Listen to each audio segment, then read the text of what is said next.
पूज्यमूलो गुरुर्पादं ध्यानमूलो गुरुर्मूर्तिं मंत्रमूलो गुरुर्वाक्यं मुक्तिर्मूलो गुरुर्कृपः तस्मै श्री गुरुवे नमः। ओम श्री गुरु परम पावन गुरुदेवने मायादिरहितने निर्विकार स्वरूपने ಬದ್ಧ ಜೀವರನು ಉದ್ಧಾರ ಗೈದವನೇ ಪರಮ ಪೂಜ್ಯ ಜ್ಯೋತಿರ್ಲಿಂಗ ಗುರುದೇವಗೆ ನಮೋ ನಮಃ. ಜೈ ಮಂಗಲಂ ಜೈ ನಮ ಪಾರ್ವತಿ ಪತಿ ಶಿವ ಹರ ಹರ ಮಹಾದೇವ. ಶ್ರೀ ಸದ್ಗುರುನಾಥ ಮಹಾರಾಜ್ ಕಿ ಜೈ. ಸಕಲ ಸಾಧು ಸಂತ ಮಹಾರಾಜ್ ಕಿ ಜೈ. ಜೈ ಜೈ ಶಿವ ನಮ ಪಾರ್ವತಿ ಪತಿ ಶಿವ ಹರ ಹರ ಮಹಾದೇವ. ಶ್ರೋತ್ರಿಯ ಬ್ರಹ್ಮಿತ ಸದ್ಗುರು ಎನ್ನಾರ ದೇವತಾದ ಪರಮ ಪೂಜ್ಯ ಶಾಂತ ಮೂರ್ತಿಗಳು ಜ್ಞಾನ ಹೊರೈತಕ್ಕಂಥ ಸದ್ಗುರುವಿನ ಚರಣಾರವಿಂದಗಳಿಗೆ ದಂಡನಾಮ ಸಲ್ಲಿಸಿ, ಶ್ರೋತ್ರಿಯ ಬ್ರಹ್ಮಿತ ಸದ್ಗುರು ವೇದಾಂತ ಕೇಸರಿ ಶಂಕರಾನಂದ ಪರಮೋಸರ ದಿವ್ಯ ಚರಣಾರವಿಂದಗಳಿಗೂ, ಅದ್ವೈತ ಸಾರ್ಮೋ ಚಕ್ರವರ್ತಿ ಸಿದ್ಧಾರೂಢರ ಶ್ರೀ ಚರಣಗಳಿಗೂ, ಕ್ಷೇತ್ರಾದಿ ದೇವತೆಯಾಗಿರ್ತಕ್ಕಂಥ ಕಲ್ಯಾಣ ಕೋಟಿ ಬ್ರಹ್ಮಾಂಡ ನಾಯಕನಾಗಿರ್ತಕ್ಕಂಥ ಬಾಬಾ ಮಹಾರಾಜರ ಪರಂಪರೆಯನ್ನ ಹೃದಯದಲ್ಲಿ ನೆನೆಯುತ್ತಾ, ಜಗತ್ತಿಗೆ ಕಾರಣೀಭೂತಳಾಗಿರ್ತಕ್ಕಂಥ ಜಗನ್ಮಾತೆಯ ದಿವ್ಯ ಚರಣಾರವಿಂದಗಳಿಗೂ, ಬಸವಾದಿ ಪ್ರಮತರ ಶ್ರೀ ಚರಣಗಳಿಗೂ ಅನಂತ ಕೋಟಿ ದೇವತಾಮ ಸಲ್ಲಿಸಿ, ಈ ತತ್ವಾಡ ಗ್ರಾಮದ 127 ಸತ್ಸಂಗ ಕಾರ್ಯಕ್ರಮದ 4ನೇ ದಿವಸ ಸಾಯಂಕಾಲ ಕಾರ್ಯಕ್ರಮ. ಈ ಕಾರ್ಯಕ್ರಮದ ದಿವ್ಯ ಸಾನ್ನಿಧ್ಯ ವಹಿಸಿರ್ತಕ್ಕಂಥ ಶ್ರೋತ್ರಿಯ ಬ್ರಹ್ಮನಿಷ್ಠ ಸದ್ಗುರು ರಸಕೇಶ ಬಾಬಾ ಮಹಾರಾಜರ ದಿವ್ಯ ಚರಣಾರವಿಂದಗಳಿಗೂ ತೀರ್ಥನಾಮ ಸಲ್ಲಿಸಿ, ವೇದಿಕೆ ಮೇಲೆ ಆಸನಾಗಿರ್ತಕ್ಕಂಥ ಶಿವಾನಂದ ಅಪ್ಪಾಜಿಯವರ ಮೊದಲು ಮಾಡಿಕೊಂಡು ಅವರಿವರೆನ್ನದೇ ಹರಗುರು ಚರಮೂರ್ತಿಗಳ ದಿವ್ಯ ಚರಣಾರವಿಂದಗಳಿಗೂ ತೀರ್ಥನಾಮ ಸಲ್ಲಿಸಿ, ಈ ಪುಣ್ಯಮಯವಾಗಿರ್ತಕ್ಕಂಥ ಕಾರ್ಯಕ್ರಮದಲ್ಲಿ ಪಾಲ್ಗೊಂಡು ಮಹಾತ್ಮರ ಸಂತರ ಶಿವಿಗಳ ಜ್ಞಾನಿಗಳ ಅನುಭಾವಿಗಳ ಅಮೃತವಾಣಿಯನ್ನ ಶ್ರವಣ ಮನನ ನಿಧ್ಯಾಸನ ಮಾಡಿಕೊಂಡು ಪರಮ ಶ್ರೇಷ್ಠವಾಗಿರ್ತಕ್ಕಂಥ ದುರ್ಲಭವಾಗಿರ್ತಕ್ಕಂಥ ಈ ಮನುಷ್ಯ ಜನ್ಮವನ್ನ ಸಾಫಲ್ಯತೆ ಮಾಡಿಕೊಂಡು ಧನ್ಯರಾಗಬೇಕು ಅಂತಕ್ಕಂಥ ಅಭಿಲಾಷೆಯಿಂದ ಕೂಡಿರುವ ಎನ್ನ ಆತ್ಮೀಯ ಸರ್ವ ಶರಣರು ಶರಣರಿಗೆ ಶರಣಾರ್ಥಿಗಳನ್ನು ಸಲ್ಲಿಸುತ್ತೇನೆ. ಇವತ್ತು ಅಧಿಕಾರವಾಗಿ ಇಟ್ಟುಕೊಂಡಿರ್ತಕ್ಕಂಥ ವಿಷಯ ಲೋಕ ಹಿತಚಿಂತಕ ಇರ್ತಕ್ಕಂಥ ಶ್ರೀಮನ್ ನಿಜಗುಣ ಶಿವಿಗಳಿಂದ ವಿಶ್ಲೇಷಿಸಲ್ಪಟ್ಟಿರುವ ಕೈವಲ್ಯ ಪದ್ಧತಿಯ ನೀತಿ ಕಿರಿಯಾಚಾರ್ಯರ ಸೂತ್ರಪ್ರಾಯವಾಗಿರ್ತಕ್ಕಂಥ ಪದ್ಯದ ಮೇಲೆ ಪೂಜ್ಯರು ನಮಗೆ ಅಮೃತವನ್ನು ಉಣಬಡಿಸಿದ್ದಾರೆ. ಆ ಪದ್ಯ ಯಾವಪ್ಪ ಅಂದರೆ, ಶ್ರೀ ಗುರು ವಚನದಿಂದ ಅಧಿಕ ಸುದೆ ಉಂಟೆ ಅಂತ ಹೇಳಿದ್ದಾರೆ. ಅಂತ ಶ್ರೋತ್ರಿಯ ಬ್ರಹ್ಮನಿತ ಸದ್ಗುರುವಿನ ವಾಣಿಗಿಂತಲೂ ಶ್ರೇಷ್ಠವಾಗಿರ್ತಕ್ಕಂಥ ಅಮೃತ ಯಾವ್ದೈತೇನೋ ಅಂತಂದ್ರೆ ತ್ರಿಲೋಕೇಶದಲ್ಲಿ ಇಲ್ಲ. ಶ್ರೋತ್ರಿಯ ಬ್ರಹ್ಮನಿಷ್ಠ ಅಂತ ಹೇಳ್ಕೊತ ಬರದೇವಿ. ಆದ್ರೆ ಶ್ರೋತ್ರಿಯತ್ವ ಅಂದ್ರೇನು, ಬ್ರಹ್ಮನಿಷ್ಠತ್ವ ಅಂದ್ರೇನು ಮೊದಲ ಕೂಲಂಕುಷ ನಾವು ವಿಚಾರ ಮಾಡಬೇಕು. ಶ್ರೋತ್ರಿಯ ಬ್ರಹ್ಮನಿಷ್ಠ ಗುರುವಿಗೆ ನಾವು ಶರಣಾಗತನಾಗಬೇಕು, ಅವ್ರ ವಾಣಿ ಅಮೃತ ಅಂತ ಹೇಳಿದೀವಿ ಅಷ್ಟೇ. ಆದ್ರೆ ಶ್ರೋತ್ರಿಯತ್ವ ಅಂದ್ರೇನು, ಬ್ರಹ್ಮನಿಷ್ಠತ್ವ ಅಂದ್ರೆ ಏನು ಅಂತ ನಾವು ಕುಲಂಕುಷ ವಿಚಾರ ಮಾಡ್ಬೇಕಲ್ರಿ. ಶ್ರೋತ್ರಿಯತ್ವ ಅಂದ್ರೆ ಸರ್ವಶಾಸ್ತ್ರ ಬಲ್ಲವನಾಗಿರಬೇಕು, ಶರಣಾಗತನಾಗಿರುವ ಶಿಷ್ಯನ ಸಂಶಯ ಮಾಡ್ತಕ್ಕಂಥ ಸಾಮರ್ಥ್ಯ ಯಾರಿಗೆ ಐತೋ ಅವ್ರ ಶ್ರೋತ್ರಿಯತ್ವ ಅಂತ ಹೇಳ್ಸ್ಕೊಳ್ತದ. ಏನೇನಿರಬೇಕ್ರಿ? ಸರ್ವಶಾಸ್ತ್ರ ಬಲ್ಲವನಾಗಿರಬೇಕು, ಶರಣಾಗತನಾಗಿರುವ ಶಿಷ್ಯನ ಸಂಶಯಗಳನ್ನ ಪರಿಹಾರ ಮಾಡ್ತಕ್ಕಂಥ ಯಾರಿಗೆ ಸಾಮರ್ಥ್ಯ ಐತೋ ಅವರ ಶ್ರೋತ್ರಿಯತ್ವ ಅಂತ ಹೇಳ್ಸ್ಕೊಡ್ತಾರೆ. ಇನ್ನು ಬ್ರಹ್ಮನಿಷ್ಠತ್ವ ಅಂತ ಹೇಳು, ಬ್ರಹ್ಮವೇ ನಾನೇ ಇದ್ದೇನೆ, ನಾನೇ ಬ್ರಹ್ಮನಿದ್ದೇನೆ, ಬ್ರಹ್ಮವೇ ನಾನಿದ್ದ ಓತ ಪ್ರೋತ ಇರ್ತಕ್ಕಂಥ ಯಾರಿಗೆ ಜ್ಞಾನ ಐತಲ್ಲ ಅವರು ಬ್ರಹ್ಮನಿಷ್ಠತ್ವ ಅಂತ ಹೇಳ್ಸ್ಕೊಡ್ತದ. ಅಂತ ಗುರುವಿನ ವಾಣಿ ಅಮೃತ ಆಗ್ತದ. ಜಗತ್ತಿನೊಳಗೆ ಗುರುಗಳು ಬಹಳ ಮಂದಿರ, ಅವರು ವಾಣಿ ಅಮೃತ ಆಗಂಗಿಲ್ಲ. ಜಗತ್ತಿನೊಳಗೆ ಸೂಚಕರು ಹೇಳ್ಯಾರ ನೋಡ್ರಿ, ವಿತ್ತಾಪಕ ಹಾರಕ ಗುರುಗಳು, ವೃತ್ತಾಪಕ ಹಾರಕ ಗುರುಗಳು ಅಂತ ಹೇಳ್ಯಾರ. ವಿತ್ತಾಪಕ ಹಾರಕ ಗುರುಗಳು ನಮ್ಮ ತೆರೆಯಾಗಿ ಏನಾರು ತುಂಬಿಕಸಿ ನಮ್ಮ ಹಣವನ್ನು ದೋಚ್ಕೊಂಡು ಹೋಗ್ತಕ್ಕಂಥ ಅಂತ ಗುರುಗಳಿಂದ ಸಾಧ್ಯ ಆಗೋದಿಲ್ಲ. ವೃತ್ತಾಪಕ ಹಾರಕ ಅಂದ್ರೆ ಹುಟ್ಟು 1000 ರೂಪಾಯಿ ತಕ್ಕಂತ ಭವನ ಬಿಡಿಸ್ತಕ್ಕಂಥ ಯಾರಿಗೆ ಸಾಮರ್ಥ್ಯ ಐತಲ್ಲ ಅಂತ ಗುರುವಿನ ವಾಣಿ ಅಮೃತ ಆಗ್ತಕ್ಕಂಥದ್ದಾಗ್ತದೆ. ಅವ್ರಿಗೆ ನಾವು ಶರಣಾಗತನಾಗಿ ಅವರಿಂದ ಪಡೆದಿರ್ತಕ್ಕಂಥ ಉಪದೇಶಗನುಗುಣವಾಗಿ ಆಚರಣೆ ತಂದದ್ದರ ಜನ್ಮ ಪಾವನ ಆಗ್ತದ. ಕೇಳಿ ನಾವು ಮನೆಯಾಗಿದ್ದೇವೆ, ಗುರುಗಳ ಮಠದಾಗಿದ್ರೆ ಉದ್ಧಾರ ಹಾಕಿವೇನ್ರಿ? ಆ ಗುರುವಿನ ಸೇವಾದಿಗಳನ್ನ ಮಾಡಬೇಕು. ಆಪ್ತ ಅಂಗ ಸ್ಥಾನ ಸದ್ಭಾವ ಸೇವಾದಿಗಳ ಚತುರ್ವಿಧ ಸೇವಾದಿಗಳನ್ನು ಮಾಡಿ ಗುರುವಿನ ಕರುಣೆ ಪಡ್ಕೊಂಡಾದ್ರೆ ಅತ್ಯಂತ ದುಃಖ ನಿವೃತ್ತಿ ಪರಮಾನಂದ ಸುಖ ಪ್ರಾಪ್ತಿ ಸಿಗ್ತಕ್ಕಂಥದ್ದಾಗ್ತದೆ. ಗುರುವಿನ ನಾವು ಮಾಡ್ಕೊಂಡೀವಿ, ನಾವು ಧನ್ಯತರಾದೇವೆ ಅಂತೇಳಿ ಗುರುಗಳ ಮಠದಾಗ ನಾವು ಮನೆಯಾಗಿದ್ದೇವೆ ಅಂದ್ರೆ ಜ್ಞಾನ ಹಾಕಿದ್ದೇನ್ರಿ? ಹೆಂಗಪ್ಪ ಒಂದು ಲಗ್ನ ಆಗ್ಯದ, ಲಗ್ನ ಊರ್ ತುಂಬ ಊಟ ಹಾಕೇವಿ, ಭರ್ಜರಿ ಲಗ್ನ ಮಾಡೇವಿ. ಲಗ್ನ ಆದಂತ ಹೆಂಡತಿ ತವ್ರ ಮನ್ಯಾಗ, ಗಂಡ ಮನ್ಯಾಗಿದ್ದದ, ಮಕ್ಕಳು ಎತ್ತದ, ಮಕ್ಕಳು ಹುಡ್ತಾವೇನ್ರಿ?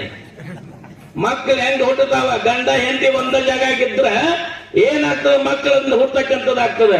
ಗುರುವಿನನ್ನ ಮಾಡಿಕೊಂಡು ಗುರುವಿನನ್ನ ಅನನ್ಯ ರೂಪ ಇರ್ತಕ್ಕಂಥ ಚತುರ್ವಿಧ ಸೇವಾದಿಗಳನ್ನು ಮಾಡಿಕೊಂಡು ಜ್ಞಾನ ಅಂತಕ್ಕಂಥ ಪುತ್ರನ ಹಡಿಬೇಕಾಗ್ತದೆ. ಜ್ಞಾನ ಅಂತಕ್ಕಂಥ ಪುತ್ರ ಹುಡ್ತದ, ಅಲ್ಲಿವರೆಗೆ ಹುಟ್ಟಂಗಿಲ್ಲ.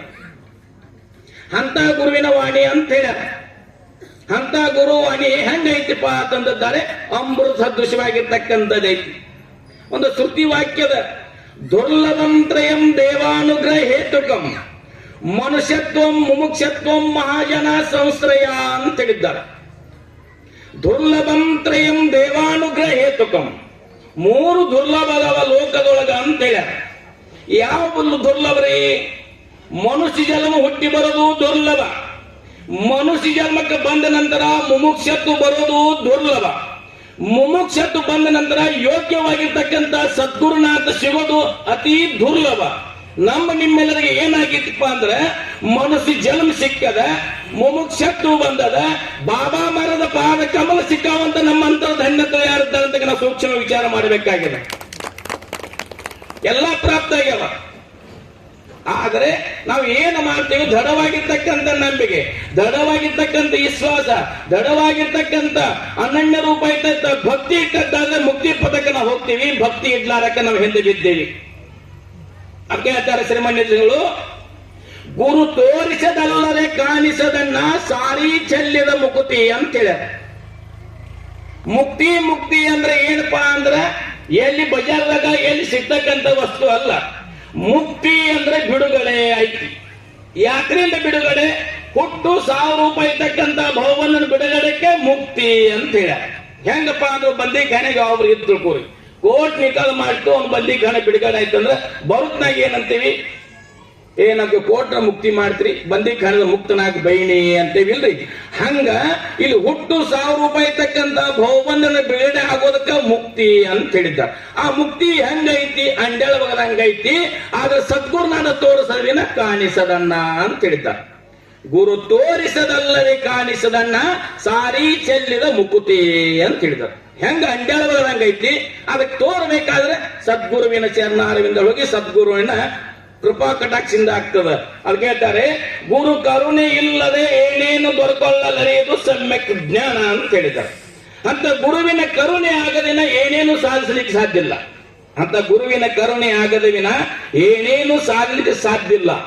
ಅದಕ್ಕೆ ಹೇಳ್ತಾರೆ ಶ್ರೀಮನ್ಯ ಏನಪ್ಪಾ ಅಂದ್ರೆ ಶ್ರೀಕೃಷ್ಣ ಪರಮಾತ್ಮ ಅರ್ಜುನ ನಿಮಿತ್ತ ಮಾಡಿಕೊಂಡು ನಮ್ಮ ನಿಮ್ಮೆಲ್ಲರ ಉಪದೇಶ ಮಾಡಿರ್ತಕ್ಕಂಥ ಭಗವದ್ಗೀತೆಯೊಳಗ ಬರ್ಗೋ ಸಾಕ್ಷಾತ್ ನರಾಕೃತಿ, ಭಗವಂತನೇ ನರರೂಪ ಬಂದು ನಮ್ಮ ನಿಮ್ಮೆಲ್ಲ ಉದ್ಧಾರ ಮಾಡಲಿಕ್ಕೆ ಅವತಾರವೆತ್ತಿರ್ತಕ್ಕಂಥ ಇಂತಹ ಮಹಾತ್ಮರು, ಸಂತರು, ಶಿವೇಗಳು, ಜ್ಞಾನಿಗಳ ಅನುಭವಿಗಳ ಅಮೃತವಾಣಿಯನ್ನು ಶ್ರವಣ ಮನ ನಿಧ್ಯಾಸನ ಮಾಡಿದ್ದಾರೆ. ಜಲಮ ಪಾವನ ಆಗ್ತಕ್ಕಂಥದ್ದಾಗ್ತದೆ.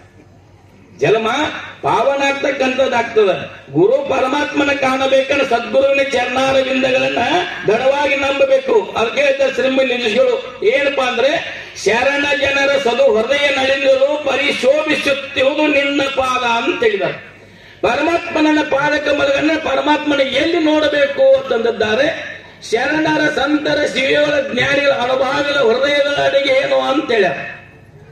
ಆದರೆ ಒಂದು ತಿಳ್ಕೊಳ್ಬೇಕು ನಾವು, ಗುರುವಿನನ್ನು ನರನಂದವಗೆ ರವರವ ನರಕ ತಪ್ಪೋದು ಅಂದಿಟ್ಟ.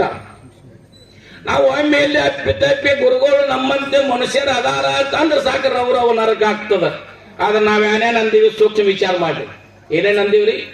ನಮಗೆ ಯಾವ ನರಕ ಆಗೋದೈತ್ರಿ? ಯಾರು ಗುರುಗಳು ಬಿಟ್ಟೇವೇನ್ರಿ? ನಾವು ಯಾರನ್ನೂ ಬಿಟ್ಟಿಲ್ರಿ. ಆದ್ರೆ ಒಬ್ಬ ಗುರುವಿನನ್ನ ನರನಂದವಗೆ ರವರವ ನರಕ ತಪ್ಪೋದು ಅಂತ ಹೇಳಿದ್ದ. ಆದರೆ ಅಂತ ಗುರುವಿನನ್ನ ಪರಮಾತ್ಮನಿದ್ದಾನೆ, ಪರಮಾತ್ಮನ ಗುರು ರೂಪದಿಂದ ಬಂದಿದ್ದಾನೆ ನಮ್ಮನ್ನು ಉದ್ಧಾರ ಮಾಡ್ಲಿಕ್ಕೆ ಅಂತ ತಿಳ್ಕೊಂಡ ಗುರುವಿನಲ್ಲಿ ಅನನ್ಯ ರೂಪ ಇರ್ತಕ್ಕಂಥ ಭಕ್ತಿ ಇಟ್ಟಾದ್ರೆ ಸದ್ಗತಿ ಆಗ್ತಕ್ಕಂಥದ್ದಾಗ್ತದೆ. ಮೊದಲು ಗುರುವಿನನ್ನ ಸ್ತುತಿ ಮಾಡಬೇಕು. ಶ್ರೀಮನ್ ನಿಜಗುಣಿಸಿಗಳು ಜೀವ ಸಂಬೋಧನಿಸ್ತದ ಸೂತ್ರ ಪ್ರಾಯವಾಗಿರ್ತಕ್ಕಂಥ ಮೊದಲನೇ ನುಡಿಯೊಳಗೆ ಹೇಳ್ಯಾರ ಸೂತ್ರದಲ್ಲಿ ಏನು ಮಾಡಬೇಕು? ನೆನೆಯುವುದನ್ನೋದು ಉದಯ ಕಾಲದತ್ಸರದೊಳು ವಿನುತ ಗುರು ಮೂರ್ತಿಯನ್ನು ಉಮೇಶ ನಂಗರಿಯನ್ನು ಬಳಿಕ ನಿನ್ನನ್ನು ಸುವಿಚಾರ ಮಾಡಲಾಗಿ ನಿನಗೌದು ಮುಕುತಿ ಅಂತ ಹೇಳಿದ್ದಾರೆ. ಅಲ್ಲಿಯೂ ಸಹಿತ ಶ್ರೀ ಗುರುವಿನನ್ನ ಮೊದಲು ಧ್ಯಾನ ಮಾಡಬೇಕು. ನೆನೆಯುವುದನ್ನೋದು ಉದಯ ಕಾಲದತ್ಸರದಳು ಬೆಳಿಗ್ಗೆದ್ದ ಬ್ರಾಹ್ಮಿ ಮುಹೂರ್ತದಲ್ಲಿ ಶುಚಿರ್ಭೂತನಾಗಿ ಯಾರನ್ನು ನೆನೆಯಬೇಕು? ಮೊದಲು ಸದ್ಗುರುವಿನನ್ನ ನೆನೆಯಬೇಕು ಅಂತ ಹೇಳಿದ್ರು. ಸದ್ಗುರುವಿನ ನೆನೆದ ನಂತರ ಪರಮಾತ್ಮನ ಸ್ತುತಿ ಮಾಡಬೇಕು, ಪರಮಾತ್ಮನ ಪೂಜೆ ಪುನಸ್ಕಾರ ಮಾಡಬೇಕು. ಅಲ್ಲದೆ ಇಲ್ಲಿ ಶಂಕಾ ಬರಬಹುದು, ಒಬ್ಬ ಸದ್ಗುರುವಿಗೆ ಯೋಗ್ಯ ಸದ್ಗುರುವಿಗೆ ಶರಣಾಗತದ ಮುಕ್ತಿ ಆಗ್ತದ ಅಂತೇಳಿ ಪರಮಾತ್ಮನಿಗೆ ಯಾಕೆ ನೆನೆಸಬೇಕು, ಪರಮಾತ್ಮನ ಪೂಜೆ ಯಾಕೆ ಮಾಡಬೇಕು ಅಂತ ಬರಬಹುದು ಶಂಕಾ ಬತ್ತಂದ್ರ ಇದೆಲ್ಲ ಕರುಣಿಸಿರ್ತಕ್ಕಂಥ ಯಾರ? ಪರಮಾತ್ಮ ಕರುಣಿಸಿದ್ದಾನೆ. ಎಳೆ ನಿಮ್ಮ ದಾನ ಬೆಳೆ ನಿಮ್ಮ ದಾನ ಸುಳಿದು ಬೀಸುವ ಗಾಳಿವು ನಿಮ್ಮ ದಾನ ನಿಮ್ಮ ದಾನವನ್ನುಂಡು ಹನ್ನೆರನ ಹೊಗಳುವ ಪುಣ್ಯಗಳೇ ನೆಂಬೆ ಕಾಣ ರಾಮನತ್ತ ಜೇಡರದಾಸಿಮೆ ಹೇಳ್ತಾನೆ. ಇದೆಲ್ಲ ಪರಮಾತ್ಮನ ಕರುಣಿಸಿದ್ದಾನೆ. ಶರೀರ ಕರುಣಿಸಿದ, ಶರೀರಕ್ಕೆ ತಗಲ್ತಕ್ಕಂಥ ಔಷಧ ಉಪಚಾರಗಳನ್ನು ಅವನೇ ಕಲಿಸಿದ್ದಾನೆ. ಅವನ ಚಿಂತನೆ ಮಾಡು, ಗುರುವಿನನ್ನ ಪರಮಾತ್ಮ ಹರನನ್ನ ಚಿಂತನೆ ಮಾಡು. ಅವನ ಚಿಂತನೆ ಮಾಡಿ ಪೂಜೆ ಪುನಸ್ಕಾರ ಮಾಡಿ ಏನವನು ನಿನ್ನನ್ನು ಸುವಿಚಾರ ಮಾಡಲಾಗಿ ನಿನಗೌದು ಮುಕುತಿ. ನಾನು ಯಾರು ಇದ್ದೇನೆ ಅಂತಕ್ಕಂಥ ವಿಚಾರಬೇಕು. ನಾನು ಯಾರ ಅಂತಂದಾದ್ರೆ 10, 11, 12, 13, 14, 21 ಸೌವಾರ್ತೆಗಳಿಗೆ ಇಟ್ಟಿರ್ತಕ್ಕಂಥ ಹೆಸರು ನಾನು ಅಂತ ಹೇಳಕತ್ತೀವಿ. ಆದ್ರೆ ನಮ್ಮ ಮೂಲ ಸ್ವರೂಪ ಯಾವ್ದಪ್ಪ ಅಂದ್ರೆ ತ್ರಿಕಾಲಾಬಾಧಿತ್ವಂ ಸತ್ಯತ್ವಂ. 3 ಕಾಲದಲ್ಲಿ ಬಾಧೆ ಗುಂದದ ಯಾವ್ದು ಐತೋ ಸತ್ಯ ವಸ್ತು ಅದೇ ನಮ್ಮ ಸ್ವರೂಪ ಆಗಿರ್ತಕ್ಕಂಥದ್ದೈತಿ. ಅದಕ್ಕೆ ಸತ್ವ ಚಿತ್ತು ಆನಂದ ನಿತ್ಯ ಪರಿಪೂರ್ಣ ಸ್ವರೂಪ ಆಗಿರ್ತಕ್ಕಂಥ ನಮ್ಮ ಸ್ವರೂಪ ಇರ್ತಕ್ಕಂಥದ್ದೈತಿ. ಅದಕ್ಕೆ ಶ್ರೀಮನೀಷಿಗಳು ಅಜ್ಞಾನಿ ಎಲ್ಲವೇ ನೀನು ಜೀವನೇ ಸುಜ್ಞಾನಿ ಎಂದು ಕರೆಯುವರೇ ಅಂತ ಕೇಳಿದ್ದಾರೆ. ನಿನಗೆ ಅಜ್ಞಾನಿನ ಅಂತೀನಿ ಅಂತ ಹೇಳ್ಯಾರ. ಯಾಕ? ಚೈತನ್ಯ ರೂಪನಾಗಿರ್ದು ನೀನು ಜಡ ಪಂಚಭೂತ ದೇಹ ನೀನು ನಂಬೆ ಭೂತ ನಿರ್ಮಲ ತತ್ವಮಯನಾಗಿ ಸೂತಗಾದಿ ಹಿಡಿದಿರುಪೆ ನೀನು ಅಜ್ಞಾನಿ ಎಲ್ಲವೇ ಅಂತೇಳಿ ನಮ್ಮ ಸ್ವರೂಪ ಏನೈತಪ್ಪ ಅಂದ್ರೆ ಪರಮಾತ್ಮನನ್ನ ಸಾನ್ನಿಧ್ಯಕ್ಕೆ ಓದ್ಮುಡ್ತಕ್ಕಂಥ ಪರಮಾತ್ಮನ ಸ್ವರೂಪ ಅದೀವಿ. ಆದ ಮರೆವಿಂದ ಏನಾಗಿದೆ?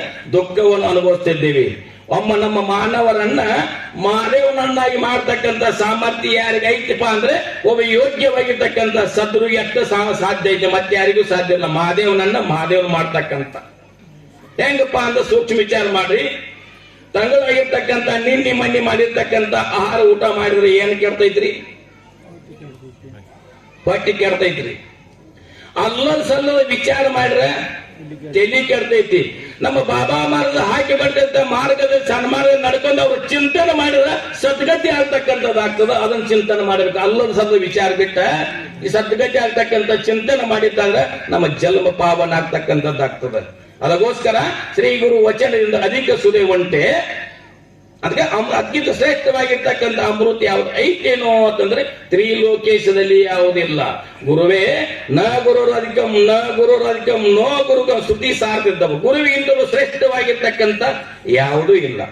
ಗುರುವಿನ ಮಹತ್ವ ಎಷ್ಟೈತಪ್ಪ ಅಂತಂದಾದ್ರೆ ಭೂಮಿಯನ್ನ ಹಾಳಿಯನ್ನಾಗಿ ಮಾಡಿ, ಭೂಮಿಯ ವಟವೃಕ್ಷಗಳಲ್ಲಿ ಲೆಕ್ಕಣಿಕೆಯನ್ನಾಗಿ ಮಾಡಿ, ಸಪ್ತ ಸ್ವರಗಳನ್ನ ಮಸಿಯನ್ನಾಗಿ ಮಾಡಿ, ಸ್ವತಃ ಸರಸ್ವತಿ ತಾಯಿ ಬರ್ಲಿಕ್ಕೆ ಕೂತದ್ದಾದರೆ ಹಾಳಿಯ ಮುಗಿದಿದ್ದ ವಿನ ಲೆಕ್ಕಣಿಕೆ ಸೇವಿದಾವ ವಿನ ಮಸಿಯ ಮುಗಿದಿದ್ದ ವಿನ ಗುರುವಿನ ಗುಣಗಾನ ನಮಗಿಲ್ಲ ಅಂತ ಹೇಳ್ಯಾರ.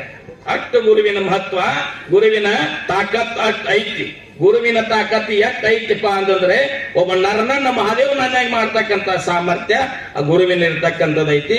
ಜನ್ಮ ಜನ್ಮಾಂತರ ಬಂದಿರ್ತಕ್ಕಂಥ ದುಃಖ ನಿವೃತ್ತಿಯಾಗಿ ಪರಮಾನಂದ ಪ್ರಾಪ್ತಿ ಸಿಗಬೇಕಾದ್ರೆ ಯೋಗ್ಯವಾಗಿರ್ತಕ್ಕಂಥ ಗುರುವಿನಲ್ಲಿ ಶರಣಾಗತನಾಗಿ ಅವ್ರ ಉಪದೇಶ ಪಡ್ಕೊಂಡು ನಮ್ಮ ಜನ್ಮವನ್ನು ಪಾವನ ಮಾಡಿಕೊಂಡು ನಾವು ನೀವು ಧನ್ಯರಾಗಕ್ಕೆ ಬಂದೀವಿ. ಮತ್ತೆ ಯಾಕೆ ಬಂದೀವಿ? ಸಂಸಾರ ಬಹಳ ಜನ್ಮಾಂತರ ಮಾಡ್ಕೋತ ಬಂದೀವಿ. ಆ ಸಹಿತ ಅಮೂಲ್ಯವಾಗಿರ್ತಕ್ಕಂಥ ರತ್ನ ಸದೃಶವಾಗಿರ್ತಕ್ಕಂಥ ಮನುಷ್ಯ ಜನ್ಮ ಬಂದಿ ಒಂದು ಬಳಿಕ ಅಂತ ಮಹಾತ್ಮರ ಯೋಗ್ಯ ಗುರುವಿಗೆ ಶರಣಾಗತನಾಗಿ ನಮ್ಮ ಜನ್ಮವನ್ನ ಪಾವನ ಮಾಡ್ಕೊಂಡು ನಾವು ನೀವೆಲ್ಲ ಧನ್ಯರಾಗು ಅಂತಕ್ಕಂಥ ಮಾತನ್ನು ಹೇಳುತ್ತಾ ಅಂತ ಸದ್ಬುದ್ಧಿ ಸದ್ವಿಚಾರ ಸದ್ಗುರುನಾಥ ನಮ್ಮ ನಿಮ್ಮಲ್ಲಿ ಕೊಟ್ಟು ನಮ್ಮ ನಿಮ್ಮ ರಕ್ಷಣೆ ಮಾಡಿ ಅಂತಕ್ಕಂಥ ಬೇಡಿಕೊಳ್ಳುತ್ತಾ ಏನ ತೊದಲುವಾಗ ಶಿವನ ಶ್ರೀಗಳ ದಿವ್ಯ ಚರಣಾರವಿಂದ ಅರ್ಪಿಸಿ ನನ್ನೆರಡು ವಾಕ್ಯ ವಿರಾಮ ಮಾಡ್ತೀನಿ. ಓಂ ತತ್ಸತ್.